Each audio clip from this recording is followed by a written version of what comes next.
Hello everyone, this is Professor Robert Solis. Welcome to this video lesson. We're going to talk about how to solve the quadratic equation in this case. Again, we're going to use the math libraries like square root, power, absolute value.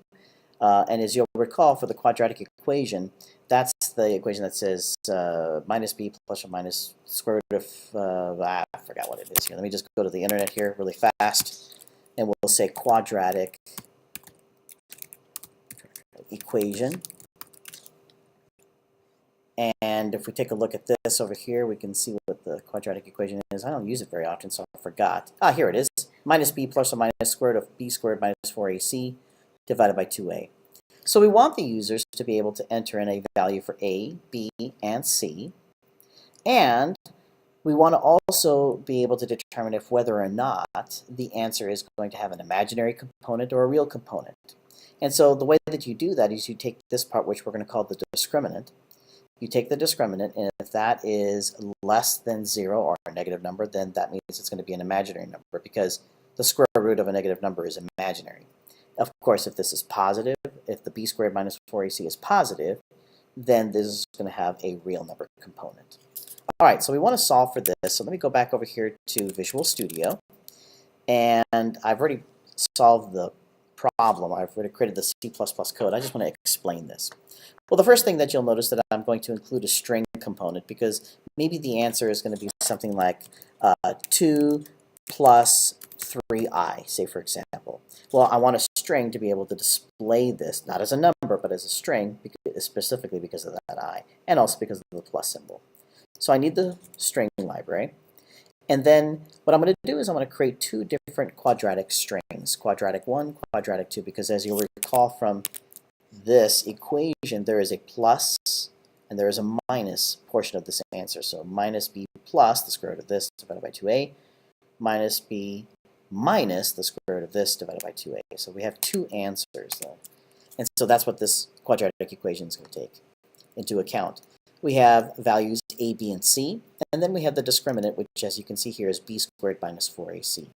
That is what I'm going to use to determine if whether or not I'm going to have an imaginary or a real value component. So the first thing I'm going to do is to ask the users to enter the values for a, b, and c. Once those values have been placed, I'm going to use this equation over here to solve for the discriminant. Again, let me show you over here on this website. That's the square root of b squared minus 4ac. Actually, it's not even the square root. It's just the b squared minus 4ac portion. And so you see that over here. b squared, I'm going to use the power function. This is the base. This is the exponent. So I'm raising the base to a particular value. And then again, minus 4ac, as you can see from the equation over here, minus 4ac. Okay, so that is going to be the discriminant. All right, then what I'm going to do is I'm going to take this portion over here. So I take the b value.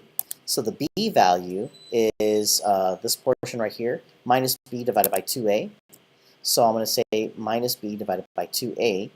I'm going to convert that into a string so I can put that into the quadratic 1 equation. And then I'm going to do the same thing over here for the quadratic 2 equation.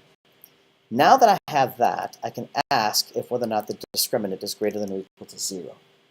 And if it is greater than or equal to 0, that means it's positive, so therefore we're going to have a real number component. So I take the old quadratic equation, I'm going to concatenate that with the plus symbol, and then I'm going to concatenate that with, let's take a look at the equation.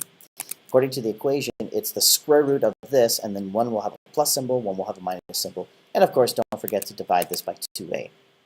All right, so there's the discriminant. Notice that I'm taking the absolute value of this. For those of you who don't recall, absolute value just simply means turn all negative numbers into positive. So I turn this into a positive number. I take the square root of that, and I'm going to convert that into a string. Then I divide that by whatever 2 times a is, and then I put the letter I, because this is an imaginary portion, this is the real number portion. So I'm able, with the usage of the discriminant, to determine if this is going to have a real component or an imaginary component. that's really the difference between these two if statements. And then finally, for the output, I'll just simply say part 1 of the quadratic equation is, and then simply output that string. And then, of course, the same thing for the second part of the quadratic equation, I'll output that string as well. All right? So this is how you would solve for an equation like this, using the POW function for this b squared, using the SQRT function. And then, of course, if I want to find out what the square root is of a positive number, I can use that ABS function, which stands for absolute value. And that's it. So this is Professor Robert Solis. I hope this video lesson was helpful. Have a good day. See you next time.